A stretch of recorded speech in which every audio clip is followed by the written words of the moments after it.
It's TK Friday, and today on The Joy of Editing, I'll be doing a full edit in Photoshop using the TK8 plugin for Photoshop. The title of this image is Bird Rock. It comes to us from Mark Floyd. Stay tuned. Hello everyone, and welcome to The Joy of Editing with Dave Kelly. It's another full edit tutorial on this TK Friday. Thank you for joining me again today. And as always, I start this image out in Lightroom. As you can see, I've just done some basic adjustments. I used the linear profile, which pretty much I always use, and hit auto and just did some minor tweaks here. It's really flat and it doesn't have a lot of saturation, but we'll see what we can do with that once we get it into Photoshop. And the other thing I've done was I always do this, remove chromatic aberrations, enable profile corrections, as well as in detail, I have no noise reduction and just some basic sharpening here. Not much at all, but that's where we start. Now you can download this image. You'll get it just the way it is here, as well as the PDF notes, which takes you step by step through my editing process. You can change that up any way you would like, but it gives you some practical help if you need it, and you can refer back to those notes later. And you'll find the Dropbox link to download the image and PDF notes in the description below this video. You have to click on More to open up that description, or else you won't see that, okay? So click on More. By the way, if you don't yet own the TK8 plugin for Photoshop, you can click on my affiliate link found in the description below this video. Just click on that link. It'll take you to the TK web store where you can purchase the TK8 plugin for Photoshop along with training videos. And if you use my promo code DK15, you'll save 15% off your entire purchase. And when you do that, you're supporting The Joy of Editing with Dave Kelly. And for that, I truly thank you. Before I get started, I need to address an issue. There's a new update for Photoshop 24.6.0. With this new update, the color grading tool in TK8 will not work. However, Tony Kuiper has got you covered. If you've purchased the TK8 plugin for Photoshop, there's a free update for you, and it's only for the MultiMask panel. There's a new update. It's TK8 MultiMask Beta, which you need to install into Photoshop. And once you get it installed, start using that new MultiMask Beta panel and you will be fine. You've probably already received an email from Tony if you purchased the TK8 plugin for Photoshop about this new MultiMask Beta. If you haven't got that information from Tony, if you still have the original link where you originally downloaded the TK8 plugin for Photoshop, you can click on that link and download this new MultiMask Beta for free. If you don't have that link or you didn't receive an email from Tony Kuiper, in the description below this video, you're going to find a link to the Good Light Journal, which is the page I'm on right now. And it has the information about the new MultiMask Beta panel here. But you'll notice here there's a Contact Me link right here. So you'll just click on that link, and then you could just put your email address in there and tell Tony, hey, I purchased the TK8 plugin for Photoshop, but I did not get any information about the MultiMask Beta, and Tony Kuiper will take care of you. Now we can get started on the edit. So here I am in Photoshop, and as you can see, I have the TK8 MultiMask Beta. I have the latest version of Photoshop, 24.6.0. Do not try to put this beta panel in 24.5.0 because it will not work. It only works in 24.6.0 and going forward. Okay, then now we can get started. When I get to the color grading tool, I'll fill you in on a few little details. But I'm going to start out by clicking on, I want to save out a sky and a foreground for my balance and contrast. I'll balance and contrast the sky separately from the foreground. So we're going to go ahead and click on this button right here. I'm just using the combo panel. That selects the sky. I will click on this button right here, and this lets us save that as a channel. I'm just going to call this sky and click OK. And then I'm going to invert it. This is the invert button right here for selections. This is the invert button for pixel layers, so you want to make sure you use this one. Click this, and now we have the foreground selected. And now I can click this button again to save it as a channel, and I'll just call this one foreground. And then I'll click on OK, and now we have a sky and a foreground saved out as a channel. Now, as you can see, I have a selection by the selection indicator, as well as you can see the marching ants, and the foreground is selected. So what I want to do is come to my channels. I'm going to work on the foreground first. Now I can click on either foreground or active selection. It doesn't matter. I'll click on active selection, and there you can see my foreground is selected. Now I want to do a mask calculation, so I'm going to click on the mask calculator button. I'll click X for intersect, and now we can X out of the active selection, so click this X here.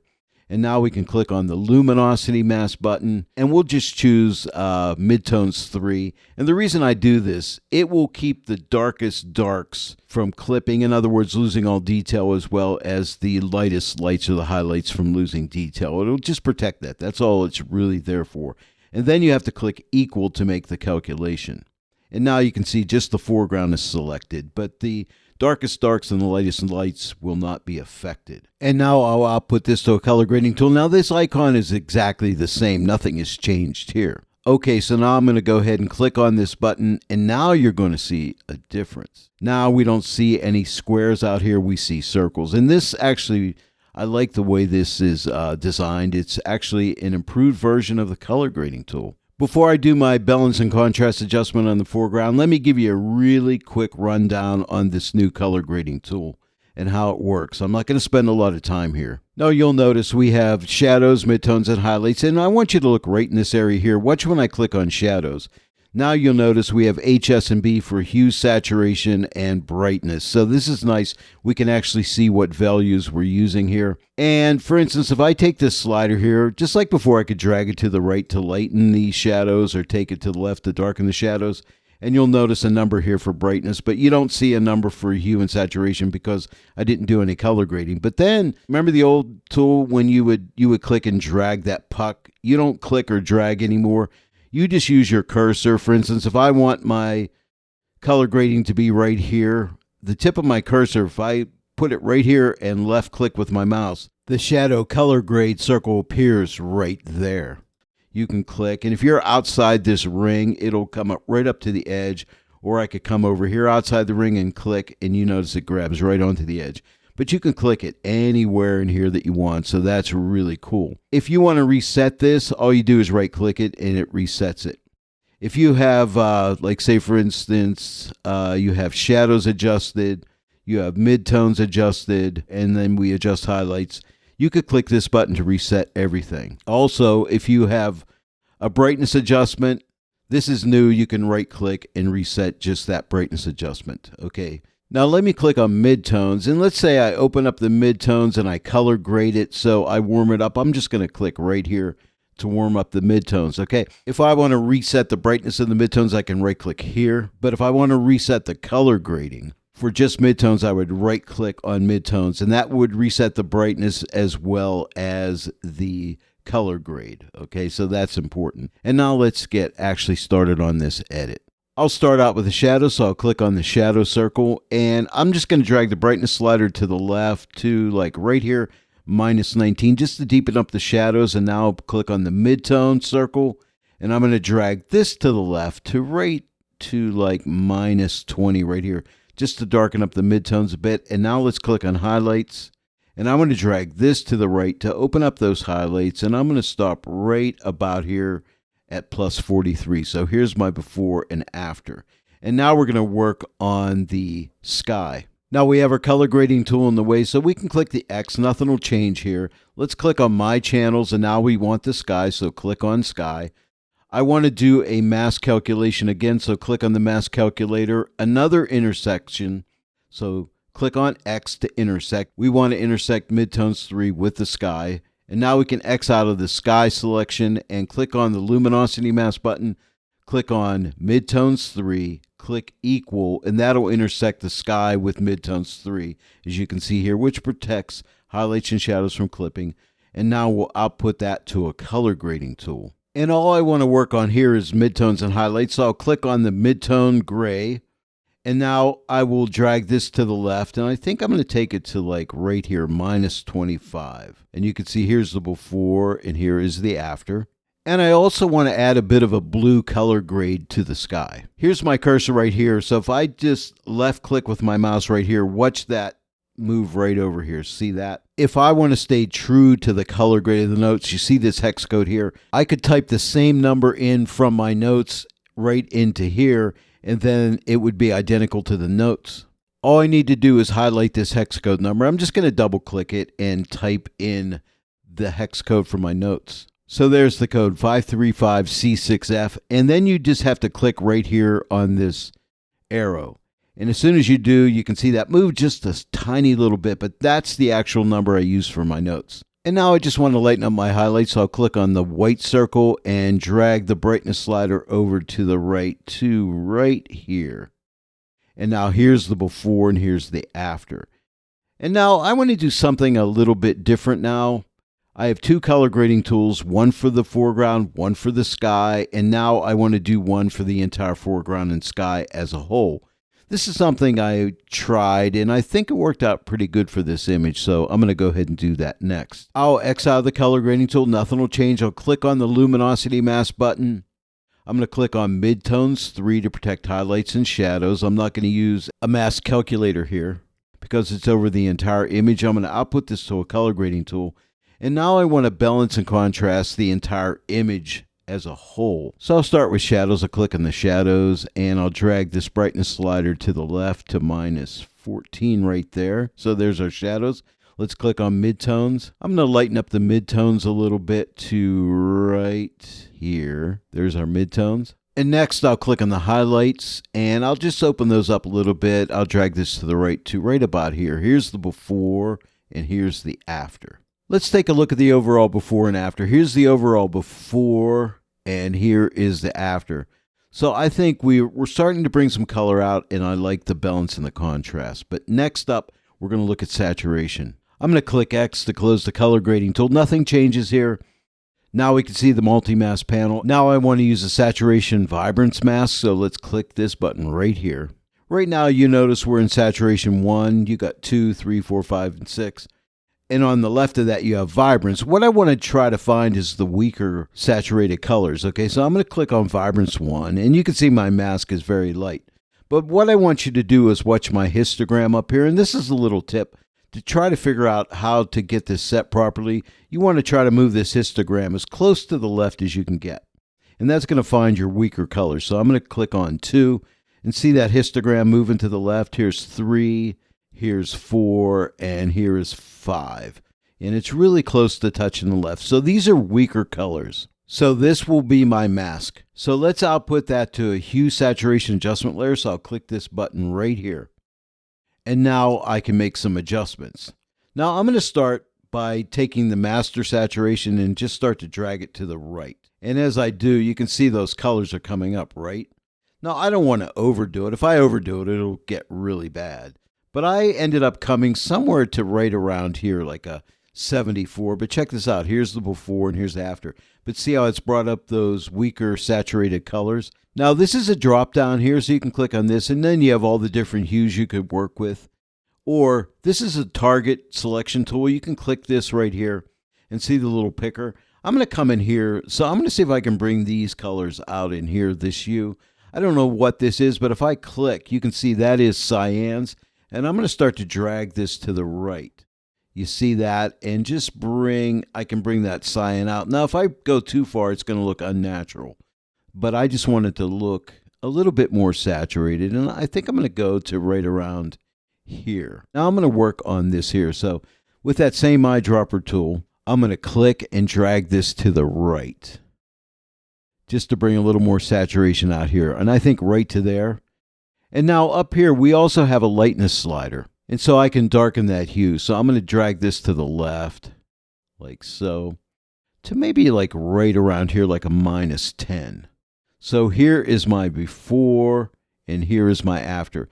Now, if I felt my sky was a little too blue, I could click up here, and you'll notice that is blues. And I might just drag this to the left just a little bit, just to pull back on the blue a little bit. I think I'm over saturated there.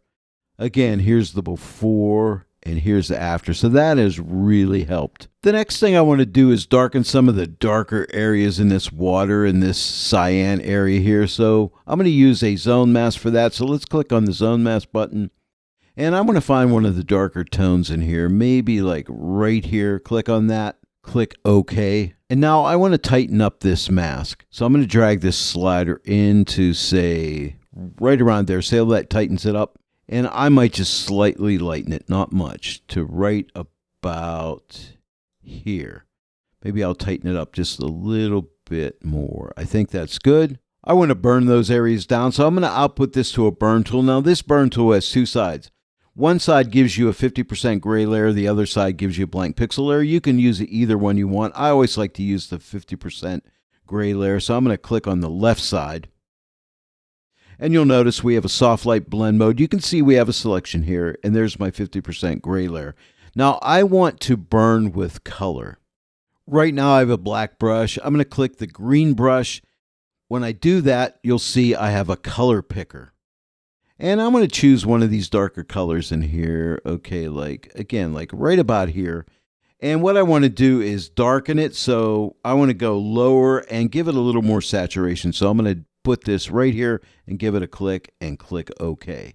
And now I can start to burn. And I'm going to use a very low opacity on my brush. I'm going to use 10%. Right now I'm at 30%. I'm typing my 1 key and you'll notice that goes to 10%. And now I'm going to make my brush a little bit larger here. And I'm just going to start painting across here. And you see when I do, it just darkens those tones that are targeted, which is really nice. Okay. And it also gives them a little bit of saturation as well. I have not lifted my brush yet. Let's take a look. Here is the before, and here's the after. Again, before and after. And now if I paint again, it'll add a little bit more darkening. Now I don't have to paint over everything, but just areas I want to go darker. So I'm going to go like that. I think that's pretty good. Let's take a look. Here's the before and here's the after. But take your time and get it to look just how you want it. The next thing I want to do is bring out some texture on this bird rock. Doesn't this look like a bird? And I think that is really cool. And it's the star of the show, so I really like to pop some texture out. And I'll use the camera raw filter to do that. Now, right now I have a selection. I'm just going to click this button right here to deselect my selection. I'm going to grab my object selection tool, and I'm in the rectangle mode, and I have sample all layers checked on here, hard edge. And what I'm going to do is just drag a rectangle around this rock, and Photoshop will find that rock very easily. Now, there's something I need to do to it because I'm going to pop texture, and I may get some halos around the edge. So here's what I'm going to do.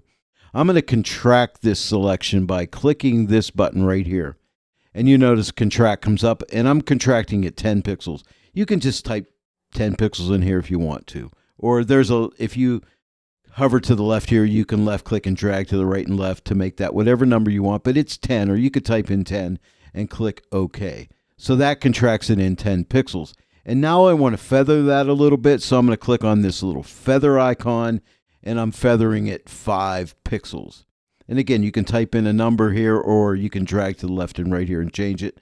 Click OK. And now I'd like to save that as a channel, so I'm going to click this button on the combo panel, and I'm going to call this Bird Rock, and click OK. So now that's saved out as a channel right there. Okay, so that's saved as a channel. I'm going to deselect my selection, and now I want to stamp all these layers together into 1 pixel layer. So click this button on the combo panel, or if you have the CX panel opened up, it's this guy right here. I always leave mine opened up to actions, by the way. Click this button, you'll stamp all those layers into a pixel layer. So that's that edited pixel layer I'll be sending into Camera Raw. And so now we're going to click the ACR button to go into Adobe Camera Raw filter, that is. And we're just going to use texture and clarity, and you're going to find it in the basic tab. So open up the basic tab, and you're going to find texture and clarity. And we're going to make an adjustment. So I'm going to start with clarity. I'm going to drag this slider to the right to somewhere right about here, like 48. And now I'm going to take the texture, which is kind of like sharpness in a way, and drag this to the right to somewhere right about here. And you can see all that texture that comes out. And that's all I want to do. And now we're going to click OK. And by the way, I could have made this a smart object. If I wasn't happy with that adjustment, I could have went back in there and altered it again if I wanted to. Okay, so now we can see we have texture over the entire image. Now all we need to do is find this button on the combo panel, which is right here. This will apply a channel as a mask to any layer you want. And so I'm going to click Bird Rock. And now we can see we have the bird rock with just the texture on it. So check it out. Just look at the rock. Here's the before and here's the after. See, you have that texture on there. And we don't have any halos around the edges because of that feathering and contracting. The next thing I did was ran a color loom action, standing for color luminosity. So I'll click on this. And basically what it is, it's a pretty interesting adjustment. It's a black and white adjustment layer in the luminosity blend mode. And Tony Kuiper has adjusted this. So when you shut this layer off or turn it on, you see no change on the image. And now we can adjust the luminosity values of all the different colors. And I started out with red and I darkened up my reds and see how it's affecting that foreground sand. And I took mine back to like right here, -45. And then I went to yellows and I brought my yellows back just a little bit, right to about here. And then I went to green. On green, I pulled the green back a little bit to right here. And just keep working your way through the colors. I went to cyan next. And I brought cyan back to like, I think, right here at 19. And then I went to blue. And for blue, I went to like a -38, I believe it was, right there. And magenta, there was really no magenta, so we don't have to touch that. But check it out. Here's the before, and here is the after. Now, it's making the rock too dark, but I'll show you how we can fix that. All we need to do is come to this same button to apply a channel. So click on it, and we're going to click Bird Rock. Now, right now, the rock is selected, and that's not what I want, so we can invert it. So we could come to this invert button right here. Don't mistake it with the selection invert button, the pixel invert button, click it, and now the color luminosity is only added to everywhere but the rock. So check it out. Here is the before, and here is the after. So the rock really pops off the image, which I like. When I study the image now, I feel my midtones are a little dark. I'd like to lighten them up, and this is a real easy way to do it. Click on the Luminosity Mask button, click on Midtones 1, and then simply output that to a Curves Adjustment layer, and change that Curves Adjustment layer to a Screen Blend mode. So click this button on the combo panel, and see how that just lightens midtones. Here's the before, and here's the after. If it's too light, you can just take the opacity and pull it back a little bit if you need to fine-tune it. As I studied this image, I noticed the saturation back here seems a little bit strong on the cyan and these darker waves here, and I think we can fix that. So what I'm going to do is use a color mask. So we're going to click on the color mask button, and the color picker comes up, and I'm going to click right here to sample that color and click OK. And now, let me go ahead with this brightness slider and lighten that up, just somewhere right around in there. And that's targeting that pretty well. Let me see if I can fine tune. I'm looking at this area and this area right here. I'll try moving these sliders. Now, that's not really working. Let me try this. I'll move this slider to the left. Yeah, see how that tightens that up? And that's looking pretty good, targeting the areas I want. And now we can do some saturation painting. Actually, we're going to desaturate with saturation painting. Click on this hamburger menu and then click on this button right here for saturation painting. We're going to get a warning saying no pixels are more than 50% selected. No big deal. Just click OK. That's not a problem. You'll notice we have a gray swatch right here, which will desaturate. I'm going to use a brush opacity of like 30%. Right now I have 10%. I'm going to type my 3 key.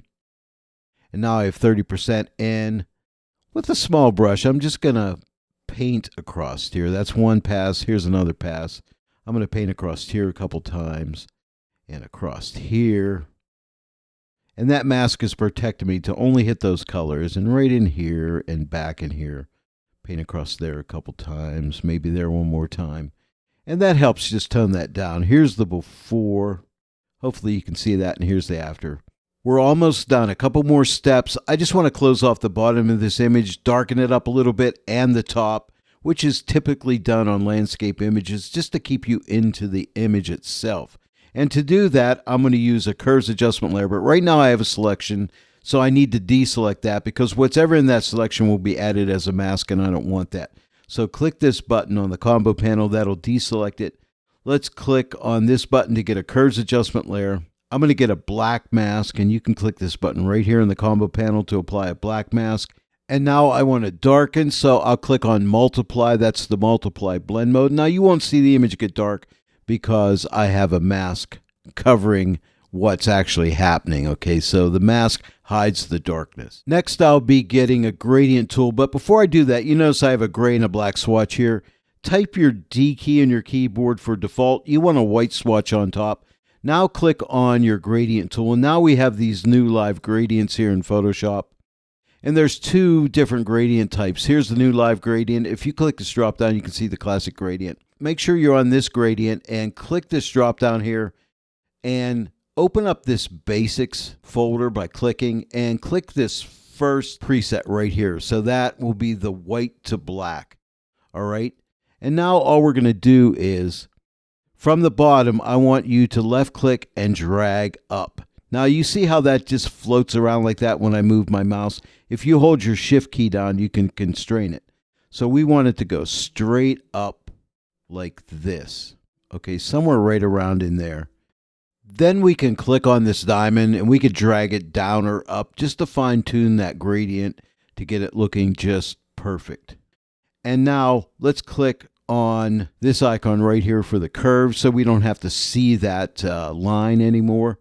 And now what I want to do is take this opacity, take it the whole way off, and then just start to drag it to the right and just add as much of that gradient as I want. And I think something like that. Here's the before and here's the after. If you need to readjust the gradient, just click on the mask and then you could come here, move this around, do whatever you want, add more points. Not getting into all that right now, but that's just a simple gradient. And then we'll do another one for the top next. As long as your images have not been closed, you'll be able to come back and adjust this live gradient. The minute you close out an image, for layer masks, you won't be able to do anything. You'll have to start from scratch. But as long as the image stays open, you could go back to any of these layers. Now, if I click right here in this icon to go back to the curves adjustment, you don't see that live adjustment. But if you click on the mask again, now you can see the adjustments that you can make. But after you close the image, that will no longer be available. Now, this only applies to gradients on masks, not gradient layers. Those adjustments will still be available even after you close the image. Now let's close off the top. Same thing, curves adjustment layer, black mask, multiply blend mode. Make sure you have a white swatch on top, black swatch on bottom. Make sure you have your gradient tool, and you want to make sure you're in this basics folder and you've selected the first preset. And now we'll just simply, I'll just click and drag down. Remember to hold your shift key down to constrain that straight. And I'm just going to pull it down into about right this area right here. And now I'm going to take this diamond slider and slide this up and find a point where it looks kind of natural for that gradient coming down from the sky. And I think right about in this area right here. And again, I'm going to take this opacity the whole way off, but we still see the live gradient adjustment here. So if you click back on this icon for the curve, that you don't see that anymore. So because that can be kind of in your way when you're trying to do this. So let's take the opacity the whole way off. And now I'll just start adjusting it to the right and stop when I think it looks good. And I think maybe right about there. Here's the before and here's the after. And remember, you can go back and click on the mask and then you can retweak this if you need to. Okay? And that's like that. And if you don't want to see this line, just click on the icon for the curves adjustment and that's it. The layer that I closed the bottom off, which is this layer right here, I think I'm a little too strong, so I'm going to pull this back to somewhere right about here. I think I was just overboard there. And now let me click this icon. So here it is. Here's the before and here's the after. Yeah, I think that looks more now. It was just way too dark. Well, I think we're done. Let's take a look at the overall before and after. I'm going to use my before after action. Here's before. We started out looking like this. And now we end up here. So I'm really happy with the way this turned out. Well, there you go, everyone. That was a full edit of Bird Rock image by Mark Floyd. Thank you, Mark, for your image. Hey, if you enjoyed today's full edit tutorial, please give it a like and share it with your friends. If you're not yet a subscriber to this channel, please subscribe and click that bell notification icon. Every time I upload a new tutorial, you'll get notified about it. I want to thank each and every one of you for joining me today in the Joy of Editing with Dave Kelly, and I will see you all right here next time. But until then, happy editing!